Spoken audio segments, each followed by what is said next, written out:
Hello, and today I'm going to be doing Rich Dad, Poor Dad, Chapter 1, Lesson 1.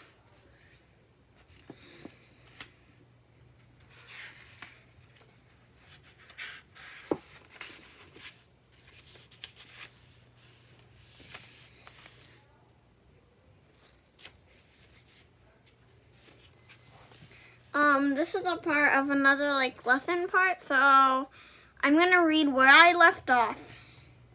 And, this waiting in line on Saturday. It's the second part, because this one was really long, so like and subscribe. Let's get started. Rich Dad explained his point of view over and over, which I called lesson number 1. The poor and the middle class work for money. The rich have money work for them. On that bright Saturday morning, I learned a completely different point of view from what I had been taught by my poor dad. At the age of 9, I understood what both dads wanted me to learn. Both dads encouraged me to study, but not the same things. 20 years ago today, assets over income. Buying or building assets that deliver cash flow is putting your money to work for you. High-paying jobs mean two things. You're working for money, and the taxes you pay will probably increase. I've learned to put my money to work for me and enjoy the tax benefits of generating income that doesn't come from a paycheck. My highly educated dad recommended that I do what he did. Son, I want you to study hard, get good grades so you can find a safe, secure job with a big company, and make sure it has excellent benefits. My rich dad wanted me to learn how my money works so I can make it work for me. These lessons I would learn through life with his guidance, not because of a classroom. My rich dad continued my first lesson. I'm glad you got angry about working for 10 cents an hour.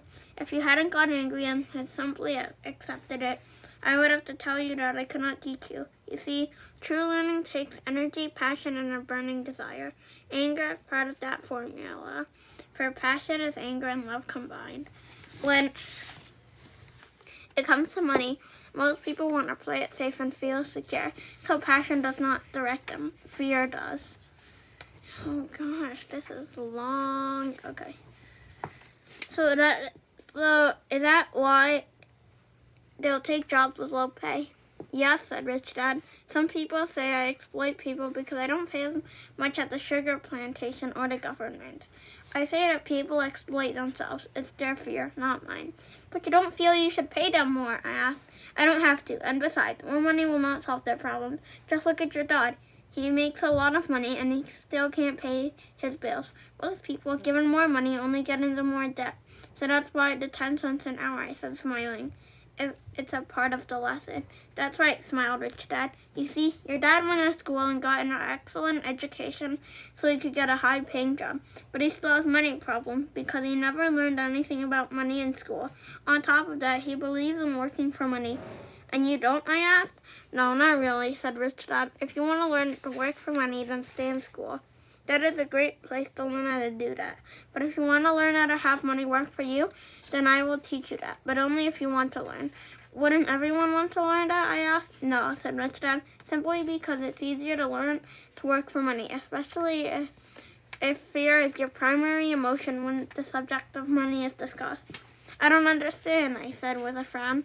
Don't worry about that for now.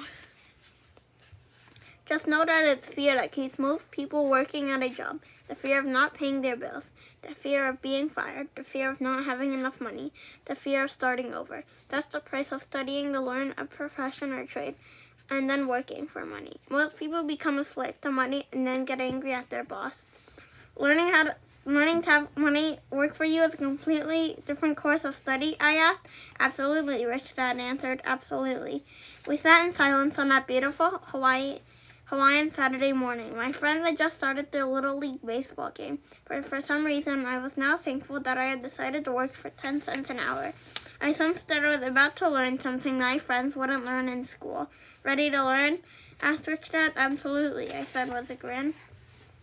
I have kept my promise. I've been teaching you from afar, said my rich dad said. Wait, hold on. My rich dad said. At 9 years old, you've gotten a taste of what it feels like to work for money. Just multiply your last month by 50 years and you will have an idea of what most people spend their life doing. I don't understand, I said. How did you feel waiting in line to see me, once to get hired and once to ask for more money? Terrible, I said. If you choose to work for money, that is what life will be like, I said, Rich Dad. And how did you feel when Miss Martin dropped 3 dimes in your hand for 3 hours of work? I felt like it wasn't enough. It seemed like nothing. I was disappointed, I said. And that is how most employees feel when they look at their paycheck, especially after all the tax and other deductions are taken out. At least you got 100%. You mean most workers don't get paid everything? I asked with amazement. Heavens no, said Rich Dad. The government always takes its share first. How do they do that? I asked. Taxes, Rich Dad said. You're taxed when you earn, you're taxed when you spend, you're taxed when you save, and you're taxed when you die.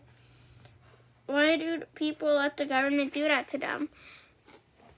The rich don't, said Rich Dad with a smile. The poor and the middle class do. I'll bet you that I earn more than your dad, yet he pays more in taxes. How can that be I asked. At my age, that made no sense to me. Why would someone let the government do that to them? Rich Dad rocked slowly and silently in his chair, just looking at me. Ready to learn, he asked. I nodded my head slowly. As I said, there's a lot to learn. Learning how to have money work for you is a lifetime study. Most people go to college for 4 years and their education ends. I already know that my study of money will continue over my lifetime, simply because the more I find out I need to know. Most people never study the subject. They go to work, get their paycheck, balance their checkbooks, and that's it. Then they wonder why they have money problems. They think that more money will solve the problem and don't realize it's their lack of financial education that's the problem. This is really, really long. So that's part 2 of it. So yeah, like and subscribe. Bye!